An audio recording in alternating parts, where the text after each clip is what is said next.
꼭지요. 구독, 좋아요, 알림 설정까지 모두 부탁드려요. 안녕하세요. 치킨스탁TV입니다. 이번에 소개할 회사는 진성TC라는 회사입니다. 예전에 DY파워를 다루면서 같이 다뤘던 회사입니다. 이 회사는 굴삭기와 같은 건설 중장비의 하부 주행체, 벨트가 돌아가는 부분에 들어가는 부품들을 만드는 회사입니다. 이 롤러와 아이들러가 있어야 이게 돌아가면서 이동하게 되겠죠. 이런 부품들은 단순해 보이지만 분해해 볼 경우 여러 가지를 결합해가지고 만들어지는 모습이기 때문에 나름 만드는데 기술력이 필요한 제품들이라고 하겠습니다. 이게 들어가는 장비가 많이 팔리게 되면은 동사도 실적이 좋을 것이다. 1975년도에 회사가 설립이 돼서 무려 30년 넘게 유지돼 왔고요.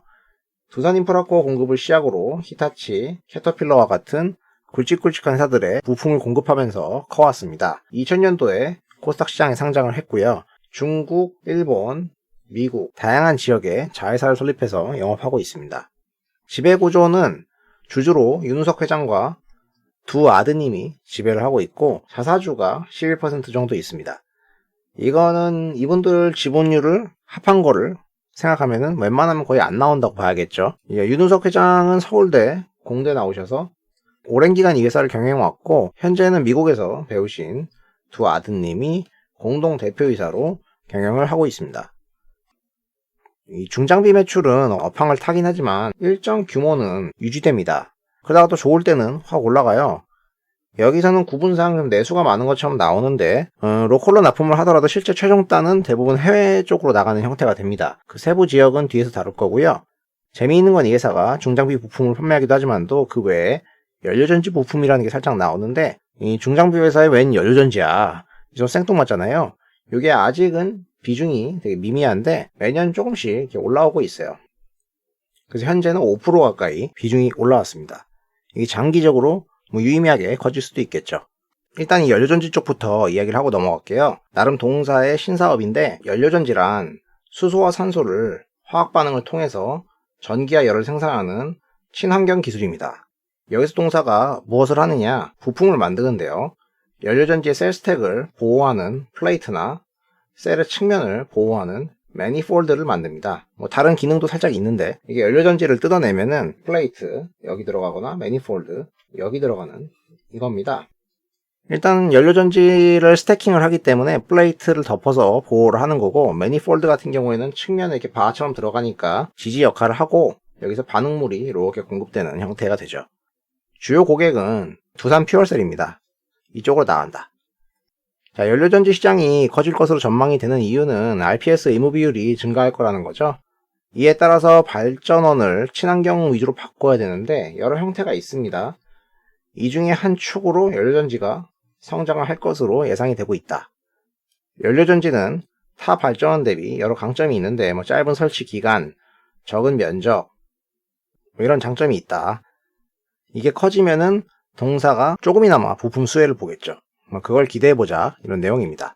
다시 본업인 중장비 쪽으로 돌아갑시다. 매출 지역으로 보면은 메인이 북미 지역이고요.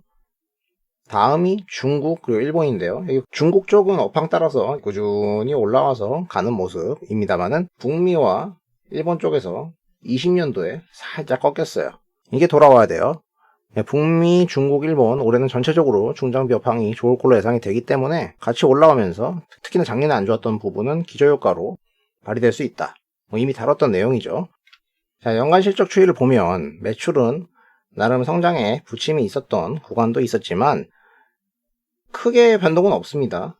그리고 꾸준히 이익은 나오는 형태를 볼 수 있습니다. GPM과 OPM 같은 경우에는 매년 비슷한 레벨을 꾸준히 유지하고 있고요. 20년에 살짝 매출과 영업이익이 꺾이는 모습이었습니다만은 코로나를 감안했을 때 선방한 것 같고요. 21년도에는 다시 이렇게 올라올 걸로 예상이 됩니다.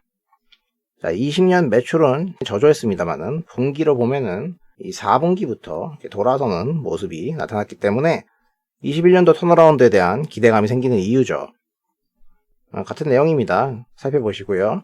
그럼 이게 4분기 때 턴한 건 알겠는데 이게 앞으로 계속 이어갈 거냐? 그렇다면 왜 그럴까? 이게 주요 관심사 아닙니까? 그 이야기를 해볼게요. 우선 가까운 나라 중국의 건설 중장비 판매 현황을 보면 2월 달에도 호조세를 나타낸 걸로 발표가 되었죠. 굴삭기와 로더가 100% 200%씩 왕창 팔렸다. 그 배경으로는 작년에 있었던 대규모 중국의 홍수로 인한 재건 활동과 경기 부양을 위한 땅 파기 정책이 언급이 되죠. 굴삭기 같은 경우는 숫자는 초기 추정 시에 전년도 대비 조금씩 증가하는 걸로 예상을 했었는데 오히려 1, 2월 달부터 전년도의 기저를 감안하더라도 왕창 오른 모습을 보여주고 있기 때문에 이 뒷부분의 숫자를 수정해줘야 되는 상황이 되었습니다. 따라서 중국 쪽은 굴삭기만 21년도에 연간 35만 대 이상은 충분히 팔 것 같다. YY로 1, 2월 달에 100% 넘게 했다고 치면은 동사의 매출에서 중국이 차지하는 비중이 한 30% 정도 되니까 진성의 매출이 1분기에만 대략 중국에서만 한 20% 정도 30%까지도 성장했을 것으로 추정할 수가 있겠습니다. 그런데 중국은 알겠고 제일 비중이 큰 미국이 또 돌아와야 되거든요. 그걸 알려면은 캐터필러라는 회사를 봐야 된다. 실제로 오랜 기간 중국의 중장비 성장보다 진성을 이야기할 때 늘 언급되는 건 캐터필러였습니다. 왜 그럴까요? 재무제표 주석에 주요 매출처로 나가는 회사들을 보면은 한국, 일본, 미국 한 개씩 언급을 하고 ABC로 가려놨는데요. 각각이 인프라코어, 히타치, 캐터필러입니다. 여기서 캐터필러가 대부분의 비중을 차지하고 있습니다. 자, 리먼 직후에는 진성의 매출에서 캐터필러가 차지하는 비중이 16% 정도였는데 계속해서 5년 단위로 이렇게 공급을 하면서 늘려왔어요. 좋은 관계를 유지해오다가 2017년도에는 본사랑 조지화만 해가지고 8천억 가까이 공급 계약을 맺었습니다. 나누기 5하면 연간 1600억이죠. 그러면 전체에서 차지하는 비중이 크죠. 그러니까 진성이가 캐터필러 따라서 움직이는 것도 이해가 됩니다. 캐터필러 숫자를 보고 가면 캐터필러는 시가총액이 14조 원 정도 되는 회사죠. 18년도 좋아졌었는데 20년도에는 코로나 여파로 매출액이 많이 감소하면서 이익도 감익을 했었습니다.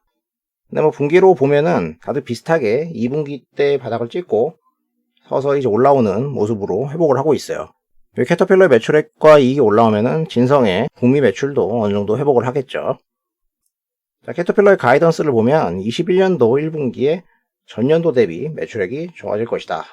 또한 영업이익률은 작년 4분기 대비 좋아질 것이다. 업황이 좋아지면서 본인들도 함께 좋아질 것이라고 이야기를 하고 있습니다. 이런 부분을 반영해서 최근 미국 증시에서 캐터필러가 계속해서 오르고 있어요. 진성의 주가 같은 경우에는 캐터필러랑 거의 비슷하게 움직이는데 종종 튀는 구간들이 있거든요. 최근에 캐터필러가 주가가 일방적으로 많이 올랐기 때문에 그거 대비 좀 갭이 있습니다. 그래서 그거를 따라잡기를 기대해 봅니다. 대략적인 20년과 21년도 컨센을 이용한 진성 TSC의 밸류에이션은 POR 10배 정도에서 PER 13배입니다. 흠이라면은 근데 DY 파워보다는 밸류가 좀 비싸기는 하다. 근데 얘는 또 미국 노출도가 크다는 나름의 개성도 있으니까 그거 감안해가지고 의사결정을 하시면 될 것 같습니다. 진성의 역사적 밸류에이션을 봤을 때 완전 하단은 아니겠지만은 그래도 위로 16배까지는 줄 수 있을 것 같다. 실적이 생각보다 더 잘 나오면은 업사이드는 약간 더 커지겠죠. 이 부분은 모니터링을 하면은 다 알 수 있는 내용이고요. 팔로우업 하시면서 투자하시면 되겠습니다. 자, 이상으로 진성 TSC에 대해서 알아봤습니다. 영상이 도움이 되셨다면은 구독과 좋아요를 부탁드립니다. 시청해주셔서 감사합니다.